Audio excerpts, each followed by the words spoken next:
बिस्मिल्लाहिर्रहमानिर्रहीम और अस्सलामुअलैकुम। 28 मई पाकिस्तान में जुमेरात की सुबह Asim Munir de facto form 47 military raj day 180। आज का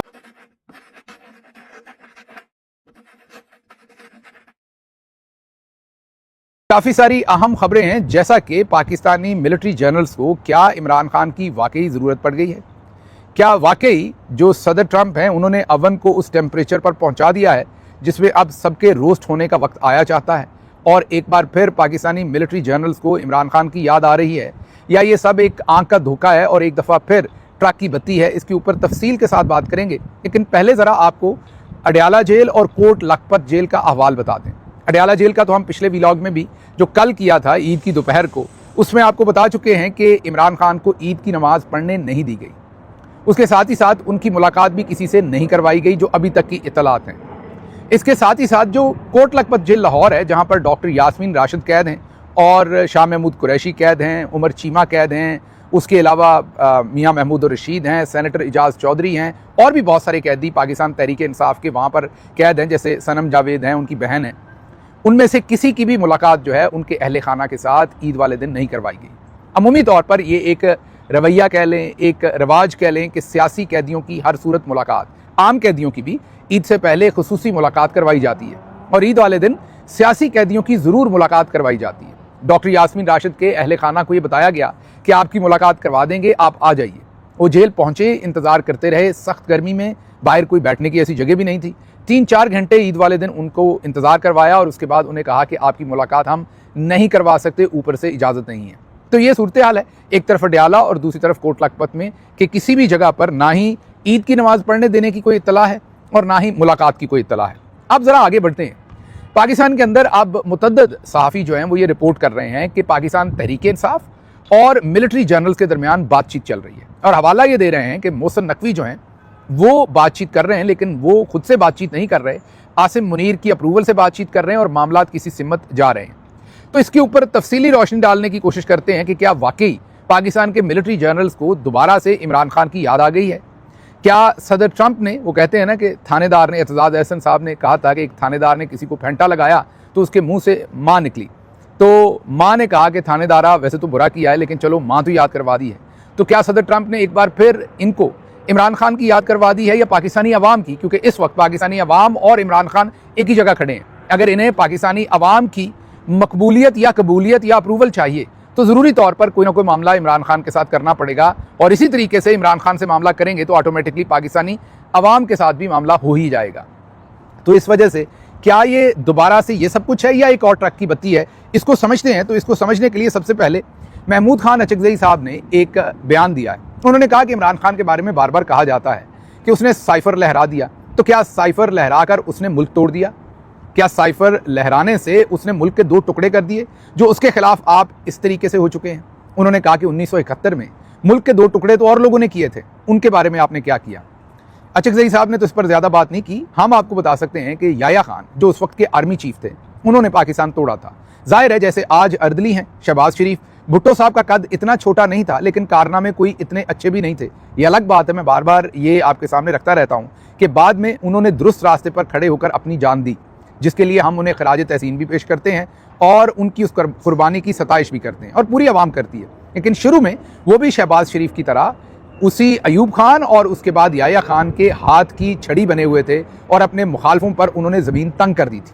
बहरहाल याया खान ने पाकिस्तान को तोड़ा, और जब याया खान की वफ़ात हुई, जो आप सबको पता है कि उनके बारे में तासुर और बातचीत और हिस्ट्री की लिखी हुई किताबों में यही है कि वो शराब में डूबे रहते थे।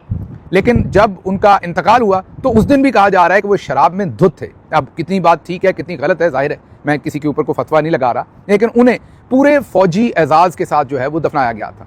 जनरल ज़ियाउल हक ने ये अहकामात दिए थे कि उन्हें पूरे फौजी एजाज़ के साथ या कौमी एजाज़ के साथ उन्हें दफनाया जाए। तो जिसने मुल्क के 2 टुकड़े किए थे, जिसके बारे में वाज़े तौर पर हमीदुर रहमान कमीशन रिपोर्ट ने लिख दिया था कि उसकी वजह से हमारा मुल्क टूटा है, वही मुल्क जिसके बारे में हमें बचपन से ही बताया गया कि क़यामत तक रहने के लिए बना है, इसको कोई नहीं तोड़ सकता, ये अल्लाह के नाम पर बना था इसलिए ये कभी नहीं टूटेगा, ये रमज़ान की 27वीं तारीख को बना था, ये कभी नहीं टूटेगा, ये बातें हमें बताई गई, लेकिन पाकिस्तान तोड़ दिया गया। लेकिन हमाकत ये है कि उसके बावजूद आज भी यही बात कही जाती है। मतलब एक काम जो हो गया, हालांकि नबी करीम सल्लल्लाहु अलैहि वसल्लम की हदीस है कि मोमन एक सुराख से 2 बार नहीं डसा जाता। जब एक दफा मुल्क टूट गया और हमें पता चल गया कि हमारी गलत हरकतों की वजह से मुल्क टूट गया और आइंदा भी टूट सकता है, तो हमें यह कहना चाहिए कि इन वजूहात की वजह से मुल्क टूटा था, आइंदा हम नहीं करेंगे और इंशाल्लाह अब मुल्क नहीं टूटेगा। नहीं, ये नहीं, अवाम को फिर वही मंजन बेचा जाता है कि मुल्क ये टूटने के लिए नहीं बना। आगे बढ़ते हैं। बहरहाल अब जो सूरत हाल डेवलप हो रही है वो ये है कि वो पूछ रहे हैं कि 1971 में जिसने मुल्क तोड़ा उससे तो किसी ने नहीं पूछा, उससे तो किसी ने मुल्क दुश्मन करार नहीं दिया, तो इमरान खान के पीछे आप क्यों पड़ गए हैं? इमरान खान को आपने ये सब कुछ क्यों कर दिया है? आज की अगर अहवाल देखें आप, अचकज़ई साहब का बयान इसलिए भी बड़ा इंपॉर्टेंट है कि अभी BBC ने एक रिपोर्ट रन की जिसमें उन्होंने कहा, कैप्टन हमाद शायद उसका नाम था, कैप्टन हमाद जिसने इज्जत लूटी थी एक बलोच डॉक्टर की, एक लेडी डॉक्टर थी बलोच, उन्होंने उनका रेप किया था, उनकी इज्जत लूटी थी, और उसके जवाब में जो बुगटी साहब थे उन्होंने कहा था कि उनको सजा दी जाए। जो इंक्वायरी कमेटी थी फौज की अंदरूनी, उन्होंने हमाद, जो कैप्टन हमाद थे, उनको सजा ना देने का फैसला किया, जिसके बाद बुगटी साहब जो है भड़क गए।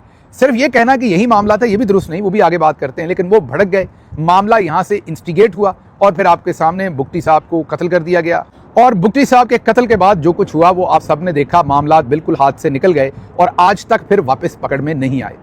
क्या बलूचिस्तान का मामला सिर्फ बुगटी साहब के कत्ल होने की वजह से खराब हुआ? नहीं, मामला तो बहुत देर से, कई दहाइयों से खराब था, लेकिन इसने एक कैटलिस्ट का रोल प्ले किया। अच्छा, अचकज़ई साहब का ये जो बयान है ये आइसोलेशन में नहीं है। 2 यंग सहाफ़ी रिपोर्टर्स जो हैं उनके आपके सामने हम बयान रख देते हैं, उनकी खबर रख देते हैं, उनकी इन्फॉर्मेशन रख देते हैं, तो आपको थोड़ी समझ आएगी कि हो क्या रहा है। उमर दराज गोंदल उभरते हुए रिपोर्टर हैं, सहाफ़ी हैं, बहुत उम्दा काम कर रहे हैं। उनका कहना यह है कि इस्टेब्लिशमेंट और इमरान खान, मतलब कि PTI की जो बाहर लीडरशिप है, उनके दरमियान कुछ ना कुछ चल रहा है। उनको लगता है कि वजह जो है वो मिडल ईस्ट है और बदलते हुए हालात हैं, जो कुछ ट्रंप के साथ कर दिया है ईरान ने, और ईरान के साथ सदर ट्रंप ने, और फिर ईरान ने मिडल ईस्ट के मुल्कों के साथ, और अब वापस सदर ट्रंप मिडल ईस्ट के मुल्कों के साथ करने जा रहे हैं। ये सारी सूरत हाल पाकिस्तानी मिलिट्री जनरल्स को पुश कर रही है कि वो इमरान खान के साथ बातचीत करें। साथ वो ये भी कहते हैं कि मईशत जो है वो पकड़ में नहीं आ रही, मईशत बहुत ख़राब है और वो तब तक ठीक नहीं हो सकती जब तक मुल्क के अंदर जो एक बदअतमादी है, एक बेचैनी है, सियासी बेचैनी है, वो जब तक ख़त्म नहीं होती। असद तूर जो है वो भी आपको पता है कि एक जाने माने, वो भी तजिया निगार हैं, सहाफ़ी हैं, रिपोर्टर हैं, वो भी कहते हैं कि खान साहब को एक बार फिर डील ऑफ़र की गई है। तमाम सियासी मुकदमात, अलकादर, तोशाखाना मुकदमात ख़त्म हो जाएंगे, लेकिन 9 मई के मुकदमात पर उन्हें माफ़ी मांगनी पड़ेगी, जिस पर इमरान खान ने एक बार फिर कहा कि माफ़ी मैं नहीं मांगूंगा, आपके पास कोई सबूत है तो आवाम के सामने पेश कर दें, अगर मैंने 9 मई करवाया हो तो मैं माफ़ी मांग लूँगा, वरना उससे माफ़ी का तकाजा करें जिसने असल में 9 मई करवाया है। तो इससे ये पता चलता है कि इमरान खान अभी तक अपने उसी स्टैंड पे हैं जिस पर वो पहले दिन से थे। लेकिन दोनों सहाफ़ियों की खबर को अगर महमूद खान अचकज़ई साहब के बयान के साथ जोड़कर पढ़ें, जो वो भी पैगाम दे रहे हैं कि आप क्या बातें कर रहे हैं, कितना जुल्म आपने और करना है, क्या इमरान खान ने मुल्क तोड़ा है, तो आपको एक बात की समझ आती है कि इस वक्त मिलिट्री जनरल्स के ऊपर ज़रूर कोई ना कोई प्रेशर है, जिसकी वजह से हो सकता है वो जेन्युइनली इस वक्त, जेन्युइन का मतलब है कि वाकई वो चाहते हैं कि कोई बातचीत हो जाए और उनकी जान छुट जाए इस सारे मामले से, और ये भी हो सकता है कि वो एक दफ़ा फिर आवाम को, तहरीक इंसाफ को बेवकूफ़ बना रहे हों और ट्रक की बत्ती के पीछे लगा रहे हों। लेकिन 2 स्टेटमेंट्स आपको सुनवानी है सदर ट्रंप की। ये स्टेटमेंट्स पुरानी नहीं है, ये स्टेटमेंट्स आज की हैं। आज अमेरिका में बुध की शाम है, ये स्टेटमेंट्स आज बुध के दिन उन्होंने एक प्रेस कॉन्फ्रेंस की है, उसमें दी है। स्टेटमेंट्स कुछ ऐसी हैं कि किसी ने एक्सपेक्ट नहीं किया था कि सदर ट्रंप इतना एस्केलेट कर देंगे अपनी स्टेटमेंट्स के अंदर। आगे चल के बताते हैं कि उन्होंने इतनी एस्केलेशन क्यों की है, लेकिन पहली स्टेटमेंट उन्होंने ये दी कि उनसे पूछा गया कि ईरान से तो आप बातचीत कर रहे हैं, लेकिन ईरान ने कहा है कि वो एनवायरमेंटल फी लेंगे आबनाए हरमुज़ में से गुजरने से। बाकी मामलात में भी कहा है कि आबनाए हरमुज़ को ईरान और उसके साथ साथ ओमान मिलकर कंट्रोल करेंगे। तो ओमान को आप कैसे राय रास्त पर लाएंगे या कंट्रोल में लाएंगे? अगर ओमान ने आपकी बात ना मानी तो क्या करेंगे? तो उन्होंने कहा कि ओमान वैसे ही बिहेव करेगा जैसे सब करेंगे और जैसे हम चाहेंगे। मतलब मैं एग्जैक्ट वर्ड नहीं उनके रख रहा, उनके जो कहने का मकसद ये था कि जो हम चाहेंगे ओमान वही करेगा, और अगर नहीं करेगा तो हम उन्हें उड़ा के रख देंगे, हम उन्हें तबाह कर देंगे, हम उन्हें उड़ा देंगे। तो ये उन्होंने आज वाज़े अल्फाज में ओमान के बारे में कहा। ओमान इस कॉन्फ्लिक्ट में ना किसी पर हमला करने वाला, ना कोई उस पर हमला करने वाला। ईरान ने UAE पर हमला किया, ईरान का एतराज़ है कि हमसे पहले UAE ने हम पर हमला किया। ईरान का कहना है कि UAE ने अमेरिका को अड्डे दिए और बाकायदा इन्वॉल्व है इसराइल के साथ मिलकर हम पर हमले करने में। इसी तरीके से सऊदी अरब पर ईरान ने हमला किया, इसी तरीके से कतर पर किया। मतलब सब मुल्कों की कोई ना कोई इन्वॉल्वमेंट है। ओमान ने ना कोई हमला किया और ना ही तकरीबन मेरा ख्याल एक आध गलती से उनके ऊपर जाके मिसाइल गिरा। वो भी वजह यह है कि उनकी और यूएई की जो टेरिटरी है वो बड़ी कॉम्प्लेक्स है। कई जगहों पर ओमान के बाद यूएई आ जाता है और यूएई के बाद फिर ओमान आ जाता है। मतलब उनकी टेरिटरी जो है वो बहुत ही कॉम्प्लेक्स उनका सिनारियो है, स्पेशली आबनाए हरमज़ के इर्द गिर्द। तो क्योंकि आबनाए हरमज़ के उस पार ओमान है, तो मेरा ख्याल गलती से एक आध मिसाइल चला गया, किसी ने उन पर हमला नहीं किया। उसके बावजूद सदर ट्रंप ने तकरीबन ओमान को तुन के रख दिया। No, the strait's going to be open to everybody. It's international waters. Nobody's going to control it. We're going to watch over it. We'll watch over it, but nobody's going to control it. That's part of the negotiation that we have. They would like to control it. Nobody's going to control it. It's international waters, and Oman will behave just like everybody else, and we'll have to blow them up. They understand that. They'll be fine. अगली statement सुनिए। आगे सदर Trump कहते हैं कि UAE, Saudi Arabia और Qatar अगर इन्होंने साइन ना किए तो मैं हो सकता ईरान डील ही ना करूं। अगर इन्होंने साइन ना किए तो हो सकता है मैं ईरान डील ना ही करूं। और मैं ये समझता हूं कि ये कंट्रीज जो हैं ये हमें ओ करते हैं। हमारा हक है, हमारा इस्तेहकाक है कि हमें ये चीज़ दें, कर्जदार है हमारे इस चीज़ के कि ये हमें साइन करके दें इब्राहिम अकॉर्ड। ये ओ करते हैं हमें। No, and we'd like to have the countries we were talking about, with Saudi Arabia, UAE, Qatar, and the others, we'd like to have them immediately join and Steve Witkoff is working on that with Jared and some others, but would like to have them join the Abraham Accords. It'll be historic if they do it. And I think they owe that to us, to be honest. I think, because that really would be a tremendous sign. And I think those countries owe it to us. Steve, are you going to get them to sign? We're definitely pushing it, Mr. President. I'm not sure we should make the deal if they don't sign. You want to know the truth? If they don't sign to join the Abraham Accords, I don't know that we have countries in there already. UAE, great countries, bold countries, and it's turned out to be so good, so effective. मतलब ऐसा नहीं है कि ये मर्जी है इनकी ये करें या ना करें, ये कर्जदार है हमारे कि ये करें। कर्जदार पैसों के मामले में नहीं कह रहे, वो कह रहे हैं जो कुछ हमने इनके लिए किया अब कम से कम इनको ये हमारे लिए करना होगा। और अगर इन्होंने ये ना किया तो फिर कोई ईरान डील नहीं है। हो सकता है मैं ईरान के साथ डील ही ना करूं। सदर ट्रंप जो है वो एस्केलेशन को यहां तक ले गए। अब जरा इसका तजिया कर लें, सारी चीज़ों को मिला के देख लें। जो महमूद खान अचकज़ई ने बात कही, जो पाकिस्तान से रिपोर्टर्स कह रहे हैं, जो तजिया निगार कह रहे हैं, इसका मतलब है कि सदर ट्रंप या तो दलदल के अंदर खुद फंस रहे हैं, और अगर वो फंसे, जितने वो अनप्रडिक्टेबल हैं, आप सबको पता है, वो वही बात है कि हम तो डूबेंगे सनम, तुम्हें भी ले डूबेंगे। सदर ट्रंप इस बात के लिए मशहूर हैं और लगता है कि पाकिस्तान के मिलिट्री जनरल्स को इस बात की समझ आ गई है। तो फिर करेंगे क्या? क्या वाकई इमरान खान को कोई रिलीफ देंगे? नहीं। आसिम मुनीर को पता है कि उनके इक़्तिदार की एक ही ज़मानत है, उनका ये जो गैर आइनी रिटायरमेंट के बाद, दूसरी रिटायरमेंट के बाद डिफेक्टो, मतलब गैर आइनी, जो उनकी आइनी कानूनी तौर पर हैसियत नहीं है, लेकिन उन्होंने ये हैसियत डिफेक्टो तौर पर ली हुई है, गैर कानूनी तौर पर ली हुई है, वो ख़त्म हो जाएगी जब इमरान खान बाहर आ जाएंगे। ये जो वो बिला शिरकत गैर, फ़र्द वाहद, डिक्टेटर और पाकिस्तान के बादशाह बने हुए हैं, वो सब कुछ ख़त्म हो जाएगा। इसलिए वो इमरान खान को कभी रिलीफ नहीं देंगे। फिर ये क्या हो रहा है? इंगेज करेंगे, मेरा तज्जिया है, इंगेज करेंगे और दूसरी तरफ से तेल और तेल की धार देखेंगे। अगर तो सदर ट्रंप ने वाकई टेंटवा दबा दिया, मामलात वहां पहुंच गए जहां किसी को गंदा करना मकसूद हुआ, किसी को गंदा करना मकसूद हुआ, मतलब जैसे पाकिस्तान टूटा, हमें आज तक, जब तक हमीदुर रहमान कमीशन रिपोर्ट मंजरे आम पर नहीं आई, तब तक पूरे पाकिस्तानियों को यही बताया गया कि पाकिस्तान भुट्टो ने तोड़ा था। पाकिस्तान तोड़ने की सारी जो जिम्मेदारी थी वो सिविलियन के ऊपर डाल के रखी, इसीलिए हमीदुर रहमान कमीशन रिपोर्ट को छुपाया गया। अभी भी अगर किसी को गंदा करना मकसद हुआ, क्योंकि अगर सदर ट्रंप ने कहा कि करो साइन, तो इन्होंने करने हैं, इनके पास और कोई हल नहीं है, तो फिर ये दरमियान में कोई ऐसा राह तलाश करेंगे, फिर शायद कोशिश करेंगे कि इमरान खान के साथ डील करते हैं कि आपको बाहर निकालते हैं और आप अंगूठा लगा दें कि आप इस हक में हैं कि इसराइल के ऊपर साइन कर दिए जाएं। पाकिस्तान तहरीक इंसाफ पार्लियामेंट के अंदर एक करारदाद ले आए, नून, पीपल्स पार्टी और सबके साथ मिलके, मतलब सारी जमातें मिलके, सिविलियंस का चेहरा सामने आ जाए, जनरल्स एक दफ़ा फिर पीछे छुप जाएं और इसराइल को एक्सेप्ट करने वाला जो काम हो वो सिविलियंस के खाते में डाल के कर लिया जाए। इसलिए इमरान खान की शायद ज़रूरत पड़ जाए। उस शायद के लिए पेशगी माहौल बनाया जा रहा है और बातचीत की जा रही है। शायद को मुलाकात भी करवा दी जाए, लेकिन इमरान खान को हतमी रिलीफ कभी नहीं देंगे। और ये जो जाल होगा, जो फेंका जाएगा, ये इस सूरत में होगा कि अगर इन्हें 100% हो गया कि एक्सेप्ट करना है, क्योंकि इस वक्त माजी में मौलवी हजरात बोलते थे, जो कुछ मुरीदके में हुआ और उसके बाद जो उलमा कराम की हालत है, उनकी जो अवाम की नज़रों में क्रेडिबिलिटी है, ख़त्म हो चुकी है। ना इंटेग्रिटी रही उनकी अवाम की नज़र में, ना क्रेडिबिलिटी रही।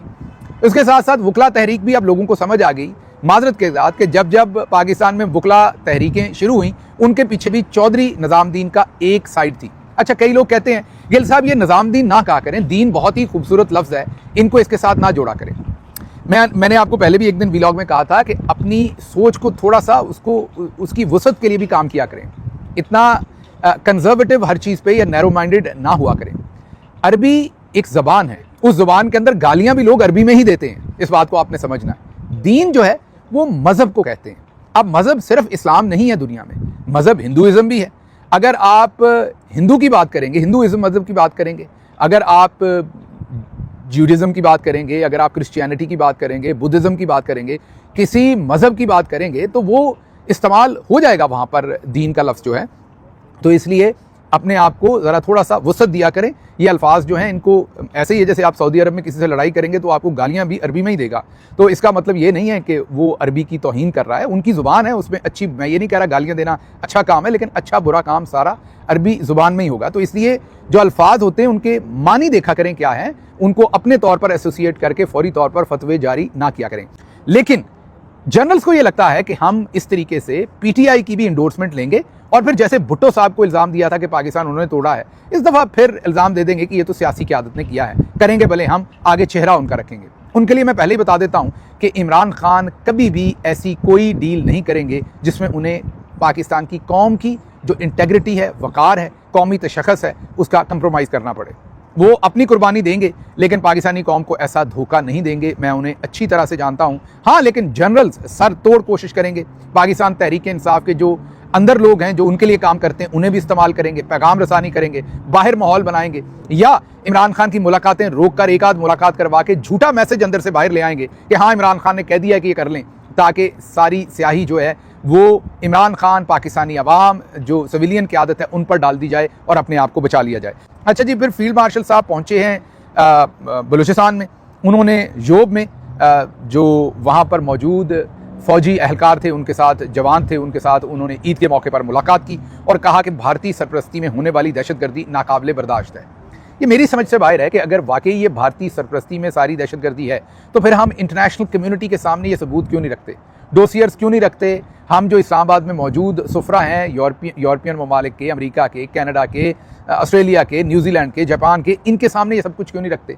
मुसलमान मुल्कों की एक जो सुफरा है उनकी मीटिंग क्यों नहीं बुलाते, उनके सामने ये सब कुछ क्यों नहीं रखते। ये सब कुछ जवानों को क्यों बताते हैं उर्दू के अंदर, हमें सारा दिन फितनातुल हिंदुस्तान क्यों बताते हैं, ये पूरी दुनिया के सामने आप ये बात क्यों नहीं रख रहे। बहरहाल आज ही बलूचिस्तान के अंदर कराची से कोयटा जाने वाली गाड़ी पर नामालूम अफराद ने फायरिंग की, अंधाधुंध फायरिंग की, और उससे 4 अफराद जो हैं वो शहीद हो गए और मुतअद्दिद लोग जो हैं वो ज़ख्मी हो गए हैं। ये आज की और ईद वाले दिन की एक और बदकिस्मत खबर है जो आपके सामने हम रख रहे हैं।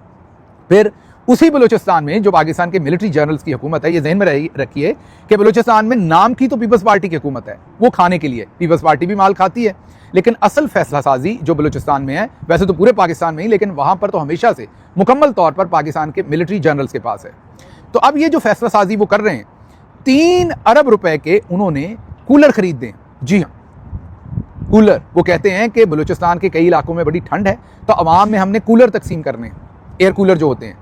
3 अरब रुपए के, आप दुरुस्त सुन रहे हैं, 3 से 4 अरब रुपए, माजरत, ये मैं आपको 3 अरब कह रहा हूं, ये 4 अरब रुपए के एयर कूलर खरीदने हैं इन्होंने, और 4 अरब रुपए के एयर कूलर खरीद कर कहते हैं हमने अवाम में तकसीम करने हैं।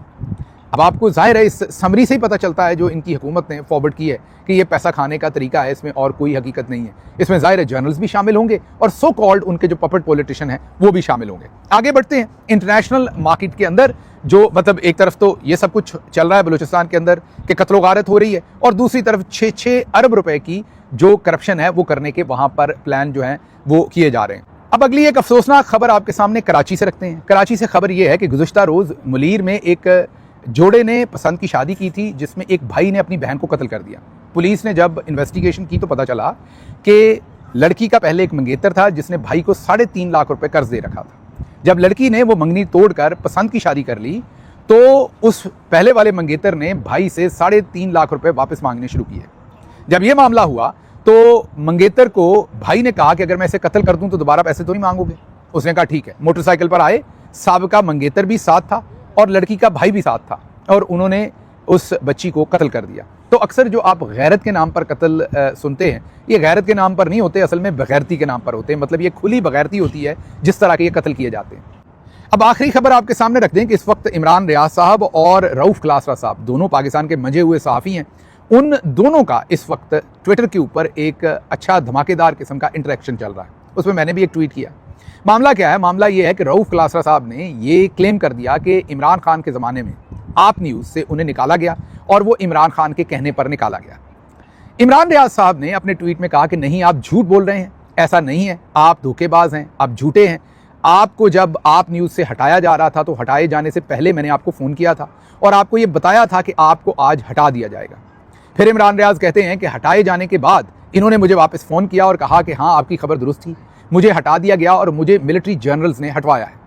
इमरान रियाज कहते हैं कि पहले तो आप कहते थे कि मिलिट्री जनरल्स ने हटवाया है और अब आप कहते हैं कि आपको इमरान खान ने हटाया है, इमरान खान जेल में है, आप ये झूठ क्यों बोल रहे हैं? उसके जवाब में रऊफ क्लासरा साहब ने कहा कि नहीं, आफ्ताब इकबाल साहब उस चैनल को उस वक्त ओन करते थे, उन्होंने खुद सबको बताया कि मुझे इमरान खान ने हटवाया है, या उन्होंने ये कहा कि आफ्ताब इकबाल साहब ने वाज़े तौर पर नहीं भी बताया तो इस तरफ इशारा दिया। तो मैं इसमें वाजे कर दूं एक चीज़, क्योंकि मेरा नाम भी उन्होंने इसके अंदर लिखा, रऊफ क्लासरा साहब ने एक ट्वीट में, कि उनकी मेरे से भी बात हुई थी इस बारे में। मैं तो वाजे कर दूं कि अरशद शरीफ शहीद, राजा आदिल, खाबर गुम्मन और मुतद्दद दूसरे सहाफ़ियों की मौजूदगी में मेरे साथ रऊफ क्लासरा साहब ने तब ये बात की थी।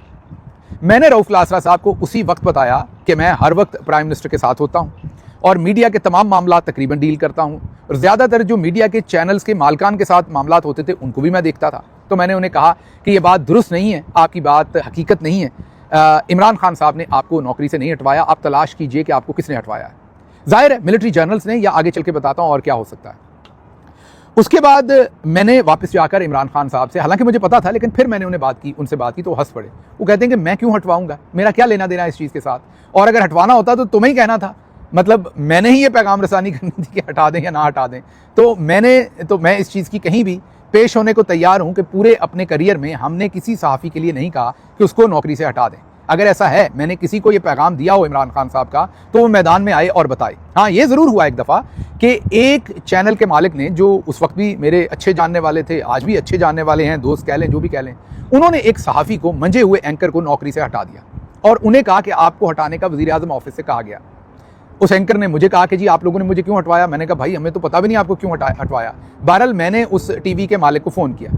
जब मैंने फ़ोन किया और ये पूछा कि आपने अपने सहाफ़ी को ये क्यों कहा कि हमने निकलवाया है, तो मालिक साहब ने ये कहा कि यार इसकी तनख्वाह बहुत ज़्यादा थी, इनकी रेटिंग बहुत गिर चुकी थी, ये अब किसी काम के हमारे नहीं रहे थे, हमें बहुत महंगे पड़ते थे, इतनी कीमत में 2 से 3 एंकर्स आ जाएंगे, इसलिए हमने इनको हटा दिया है, और बस फिर कुछ तो कहना ही होता है, तो आप इग्नोर करें, आपका क्या जाता है।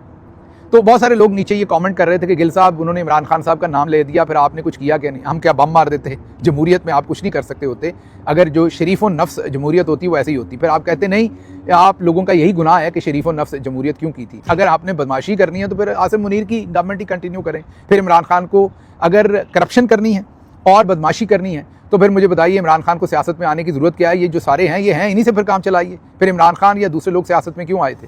तो सियासी रवैयों को आपको बदलना पड़ेगा। दोबारा भी इमरान खान की हुकूमत आएगी तो अगर मैं उनके साथ उस पोजीशन में हूँ तो मैं फिर भी वही करूँगा जो पहले किया। मुझे किसी किस्म की नदामत नहीं है। भले आज बहुत सारे लोग हमारे खिलाफ बड़ी हर्जा सराई करते हैं, बहुत सारी बकवासियात भी होती हैं, लेकिन दोबारा भी मौका मिला तो बिल्कुल कानून तोड़ने वाली बात कभी भी नहीं की जाएगी, इस तरह का रवैया इख्तियार नहीं किया जाएगा। तो एक बार फिर मैंने क्लासर साहब से फिर रब्ता किया प्राइम मिनिस्टर साहब से बात करने के बाद, और मैंने उन्हें कहा कि आपको मैंने उस दिन भी बताया था और आप वज़ीर आज़म से पूछने के बाद मैं आपको बता रहा हूं कि ये बात बिल्कुल भी दुरुस्त नहीं है कि आपको प्राइम मिनिस्टर साहब की इसमें कोई भी इन्वॉल्वमेंट है।